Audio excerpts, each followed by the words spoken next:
Model paper की series में आज हम देखने वाले हैं कक्षा 8 का सामाजिक विज्ञान का मॉडल पेपर, जो कि डाइट द्वारा जारी किया गया है। समय रहेगा यहाँ पर 2.5 घंटे का और पूर्णांक है 80 अंक का।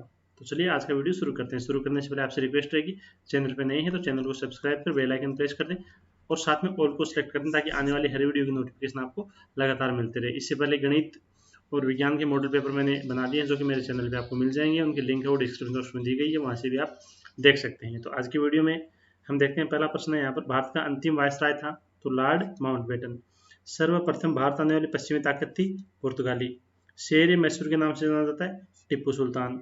राज्यसभा में कुल कितने सदस्य होते हैं? तो यहाँ पर ऑप्शन ए गलत दिए गए हैं। तो राज्यसभा में कुल कितने सदस्य होते हैं? 250 होते हैं, जिसमें से 12 मनोनीत होते हैं और 238 वो वैसे चुन के जाते हैं। नेक्स्ट क्वेश्चन है, राजस्थान में जिस जिले में जनसंख्या घनत्व सर्वाधिक है, तो सबसे ज्यादा जनसंख्या घनत्व कहाँ पर है? जयपुर में। महाराणा प्रताप हवाई अड्डा कहाँ पर स्थित है? उदयपुर के डबोक में। भारत सरकार ने सूचना का अधिकार अधिनियम कब पारित किया था? 2005 में। इसको हम बोलते हैं राइट टू इंफॉर्मेशन, RTE 2005। अगला, संविधान के किस अनुच्छेद में अस्पृश्यता को दंडनीय अपराध घोषित किया गया था? अनुच्छेद 17 में।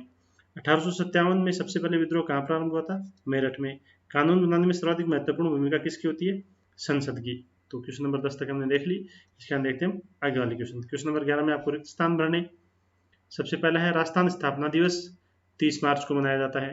ग्राम पंचायत का मुखिया सरपंच होता है। धर्म को राज्य से अलग रखने की अवधारणा धर्मनिरपेक्षता कहलाती है। राजस्थान में सर्वाधिक लिंगानुपात डूंगरपुर जिले का है। राजस्थान के 4 महानगरों दिल्ली, मुंबई, चेन्नई और कोलकाता की जोड़ने वाले राजमार्ग को स्वर्णिम चतुर्भुज योजना कहा जाता है। क्वेश्चन नंबर 12 में आपको हाँ नहीं बताना है।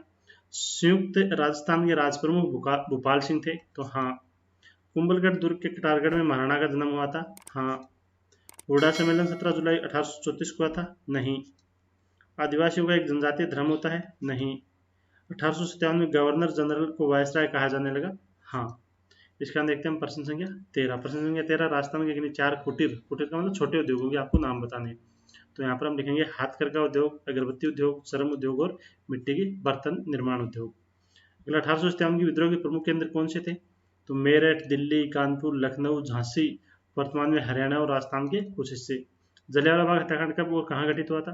तो 13 अप्रैल 1919 को अमृतसर के जलियांवाला बाग में हुआ था। घुमंतू किसानों की 2 विशेषताएं, तो ये झूम खेती करते हैं और ये लोग एक जगह टिक कर नहीं रहते हैं। महिला सशक्तिकरण के लिए चलाई जा रही 2 योजनाओं के बारे में बताइए। तो एक हो जाएगा बेटी बचाओ बेटी पढ़ाओ, दूसरा स्वावलंबन योजना। अगला है, रामकृष्ण मिशन की स्थापना किसने की थी? किस बात पर जोर देता था? तो रामकृष्ण मिशन की स्थापना स्वामी विवेकानंद ने की थी और यह दूसरों की सेवा और परोपकार पर जोर देता था।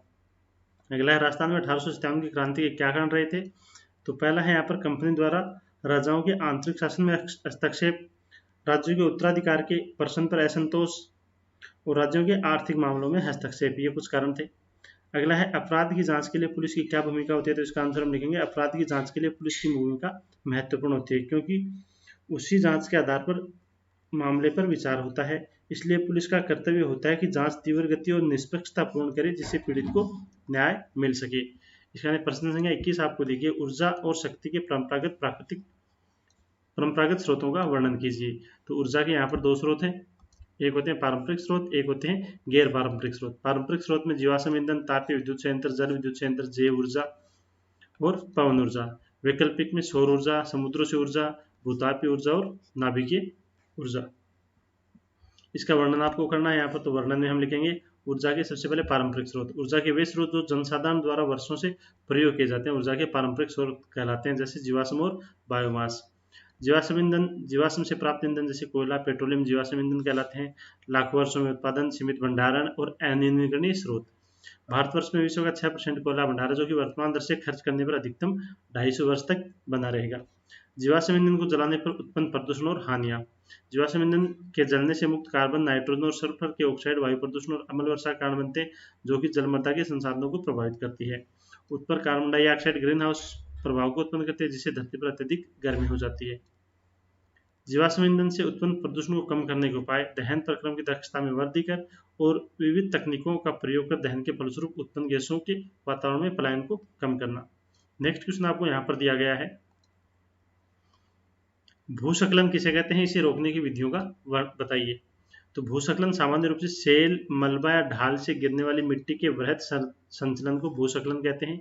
यह भूकंप, बाढ़, ज्वालामुखी के कारण होता है। भूस्खलन रोकने की प्रविधियां: भूस्खलन वाले स्थानों पर आवास निर्माण नहीं किया जाना चाहिए। भूमि को खिसकने से बचाने के लिए प्रतिधारी दीवार का निर्माण करना। भूस्खलन वाले क्षेत्रों में वनस्पति आवरण में वृद्धि करना। सतही अपवाह और झरना प्रवाहों के साथ भूस्खलन की गतिशीलता को नियंत्रित करने के लिए पृष्ठीय अपवाह नियंत्रण उपाय कार्यान्वित किए जाने चाहिए। इसका देखते हैं प्रश्न संख्या 23, जो कि आपको दिया गया है, स्वतंत्र न्यायपालिका से आप क्या समझते हैं। तो इसका आंसर हम लिखेंगे, स्वतंत्र न्यायपालिका से अर्थ है, न्यायपालिका की स्वतंत्रता का अर्थ है कि न्यायाधीश स्वतंत्र, निष्पक्ष और निर्भर होने चाहिए। न्यायाधीश निष्पक्षता से न्याय तभी कर सकते हैं जब उन पर किसी प्रकार का दबाव न हो। न्यायपालिका विधानमंडल तथा कार्यपालिका के अधीन नहीं होनी चाहिए। इसके अंदर देखते हैं प्रश्न संख्या 24। प्रश्न संख्या 24 आपको यहाँ पर दी गई है, कर्तव्यों के बिना हमारे अधिकार खोखले हैं। भारतीय संविधान द्वारा नागरिकों को कौन कौन से मौलिक अधिकार प्रदान किए गए, समझाइए। तो हमें मौलिक अधिकार लिखते हैं। तो मौलिक अधिकार: समानता का अधिकार, स्वतंत्रता का अधिकार, शोषण के विरुद्ध अधिकार, धार्मिक स्वतंत्रता का अधिकार, संस्कृति व शिक्षा का अधिकार और संवैधानिक उपचारों का अधिकार। इसकी शॉर्ट ट्रिक है जो आप ऐसे याद कर सकते हैं, समस्त, शोध, संस्कृति के उपचार।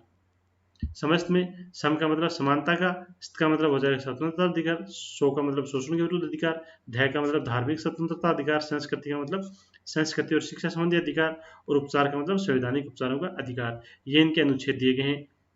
14 से 18 में इस अधिकार का वर्णन है। ये सारे अनुच्छेद आप लिख सकते हैं। इसके अंदर देखते हैं नेक्स्ट क्वेश्चन। नेक्स्ट क्वेश्चन है, बंगाल विभाजन पर एक लेख लिखिए। तो इसका आंसर हम लिखेंगे, बंगाल विभाजन के निर्णय की घोषणा 19 जुलाई 1905 को भारत के तत्कालीन वायसराय कर्जन द्वारा किया गया था। एक मुस्लिम बहुल प्रांत का सृजन करने के उद्देश्य से भारत के बंगाल को 2 भागों में बांट दिए जाने का निर्णय लिया गया। बंगाल विभाजन 16 अक्टूबर 1905 से प्रभावी हुआ। इतिहास में इसे बंग भंग विभाजन के नाम से भी जाना जाता है। प्रश्न संख्या 26 आपको दी गई, संसाधन संरक्षण की आवश्यकता को स्पष्ट कीजिए। तो इसका आंसर हम लिखेंगे, संसाधन का संरक्षण क्यों आवश्यक है। 2 प्रकार के संसाधन नवीनीकरणीय और अपरिवर्तनीय हैं। संसाधनों का संरक्षण नहीं करके मनुष्य अपने सभी संसाधनों को जल्दी से खर्च कर सकते हैं और एक बार उपयोग किए जाने पर ये संसाधन पूरी तरह से चले गए हैं। हमें अपने संसाधनों को सुरक्षित करना चाहिए क्योंकि प्रकृति में उसमें प्रचुरता नहीं है, यानी ये सीमित मात्रा में है। तो आगे आने वाली पीढ़ी भी इनका उपयोग कर सके, इसके लिए हमें संसाधनों का संरक्षण करना चाहिए। तो ये मॉडल पेपर था सामाजिक का, जिसका आंसर हमने देख लिया पूरे मॉडल पेपर का। मिलते हैं अगले वीडियो में एक नए मॉडल पेपर के साथ, तब तक के लिए धन्यवाद।